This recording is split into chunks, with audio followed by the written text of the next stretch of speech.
ಕನ್ನಡ ಮತ್ತು ಸಂಸ್ಕೃತಿ ಇಲಾಖೆ ವತಿಯಿಂದ ಭಾರತ ರತ್ನ ಡಾಕ್ಟರ್ ಬಿ.ಆರ್. ಅಂಬೇಡ್ಕರ್ ಅವರ ಬದುಕು ಹಾಗೂ ಸಾಧನೆಗಳ ಪರಿಚಯದ ಅಂಗವಾಗಿ ಬಳ್ಳಾರಿ ನಗರದ ಸರಳಾದೇವಿ ಸತೀಶ್ ಚಂದ್ರ ಅಗರ್ವಾಲ್ ಸರ್ಕಾರಿ ಪ್ರಥಮ ದರ್ಜೆ ಕಾಲೇಜಿನಲ್ಲಿಂದು ಆಯೋಜಿಸಲಾಗಿದ್ದ ಅಂಬೇಡ್ಕರ್ ಓದು ವಿಶೇಷ ಕಾರ್ಯಕ್ರಮ ಮತ್ತು ಪ್ರಬಂಧ ಸ್ಪರ್ಧಾ ವಿಜೇತರಿಗೆ ಪುಸ್ತಕ ಬಹುಮಾನ ವಿತರಣಾ ಸಮಾರಂಭವನ್ನು ವಿಜಯನಗರ ಶ್ರೀ ಕೃಷ್ಣದೇವರಾಯ ವಿಶ್ವವಿದ್ಯಾಲಯದ ಕುಲಸಚಿವ ಪ್ರೊಫೆಸರ್ ಎನ್.ಎಂ. ಸಾಲಿ ಉದ್ಘಾಟಿಸಿದರು.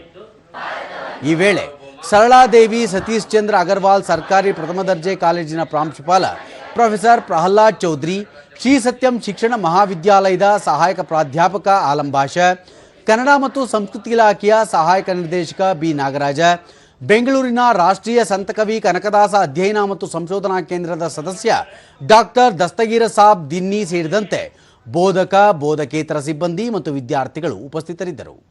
ಇದೇ ವೇಳೆ ಪ್ರಬಂಧ ಸ್ಪರ್ಧೆಯಲ್ಲಿ ವಿಜೇತರಾದ ವಿದ್ಯಾರ್ಥಿನಿಯರಿಗೆ ಪುಸ್ತಕ ಹಾಗೂ ಪ್ರಮಾಣ ಪತ್ರ ನೀಡಿ ಗೌರವಿಸಲಾಯಿತು. ಬಳಿಕ ಪ್ರೊಫೆಸರ್ ಎನ್.ಎಂ. ಸಾಲಿ ಅಂಬೇಡ್ಕರ್ ಅವರನ್ನು ಕೇವಲ ವ್ಯಕ್ತಿಯಾಗಿ ನೋಡದೆ ಅವರ ವೈಚಾರಿಕತೆ ಮತ್ತು ತತ್ವಜ್ಞಾನವನ್ನು ಪ್ರತಿಯೊಬ್ಬರೂ ಆಳವಾಗಿ ಅರ್ಥೈಸಿಕೊಳ್ಳಬೇಕು ಎಂದರು. ಒಂದು ಸಮುದಾಯದ ಸಂಸ್ಕೃತಿ ಎಲ್ಲಿ ಅಡಗಿದೆ ಅಂತ ಹೇಳಿದ್ರೆ ಶಿಕ್ಷಣದಲ್ಲಿ ಅಡಗಿದೆ. ಆಲಂ ಭಾಷಾ ವಿಶೇಷ ಉಪನ್ಯಾಸ ನೀಡಿ ಅಂಬೇಡ್ಕರ್ ಅವರ ಕೊಡುಗೆಗಳು ಯಾವುದೇ ಒಂದು ಜಾತಿಗೆ ಸೀಮಿತವಾಗಿಲ್ಲ ಎಂದರು. ಮೀಸಲಾತಿಯಿಂದ ಅಳತೆ ಮಾಡಬೇಡಿ. ಅದಕ್ಕೋಸ್ಕರ ನಾನು ಬಹಳ ಸಂದರ್ಭ ಕೇಳ್ತಾ ಇರ್ತೇನೆ, ಜಾತಿ ಎನ್ನುವಂತಹ ಶಬ್ದದಲ್ಲಿ ಜಾ ಎನ್ನುವಂಥದ್ದನ್ನು ಪೂರ್ತಿ ನಮ್ಮ ಕೈಯಿಂದ ಜಾಡಿಸಬೇಕು. ಆ ಜಾಗದಲ್ಲಿ ನೀ ಎನ್ನುವಂಥದ್ದು ತಗೊಂಡು ನೀತಿಯಿಂದ ಬದುಕಿದ್ರೆ ಅದು ಅಂಬೇಡ್ಕರ್ ಕೊಟ್ಟಂತಹ ಅತ್ಯಂತ ಗೌರವ ಅಂತ.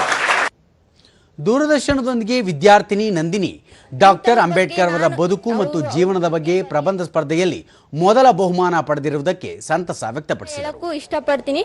Doctor B R. ಅಂಬೇಡ್ಕರ್ ಅವರ ಬಗ್ಗೆ ಚಿಕ್ಕಂದಿನಿಂದ ನನಗೆ ತಿಳ್ಕೊಂಡು ಬಂದಿದೆ. ಆದ್ದರಿಂದ ನನಗೆ ಪ್ರಬಂಧ ಸ್ಪರ್ಧೆಯಲ್ಲಿ ಪಾಲ್ಗೊಂಡಿದ್ರಿಂದ ಬಹಳ ಚೆನ್ನಾಗಿನೇ ಬರ್ದೆ.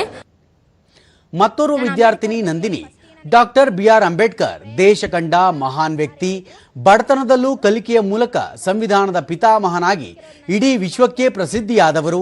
ಇಂಥವರ ಬಗ್ಗೆ ಪ್ರಬಂಧ ಸ್ಪರ್ಧೆಯಲ್ಲಿ ದ್ವಿತೀಯ ಸ್ಥಾನ ಪಡೆದಿರುವುದಕ್ಕೆ ಹೆಮ್ಮೆ ಇದೆ. ಉತ್ತಮವಾದ ವ್ಯಕ್ತಿ ಅಂತಂದ್ರೆ ಅಂಬೇಡ್ಕರ್ ಅವರ ಅಂತ ಹೇಳ್ಬೋದು. ಅವ್ರ ಬಗ್ಗೆ ನನಗೆ ಈ ಒಂದು ಪ್ರಬಂಧ ಸ್ಪರ್ಧೆಯಲ್ಲಿ ನನಗೆ ಅವಕಾಶ ಸಿಕ್ತಿದೆ ಅಂತ ಹೇಳಿ ತುಂಬಾ ಹೆಮ್ಮೆ ಅನಿಸ್ತು.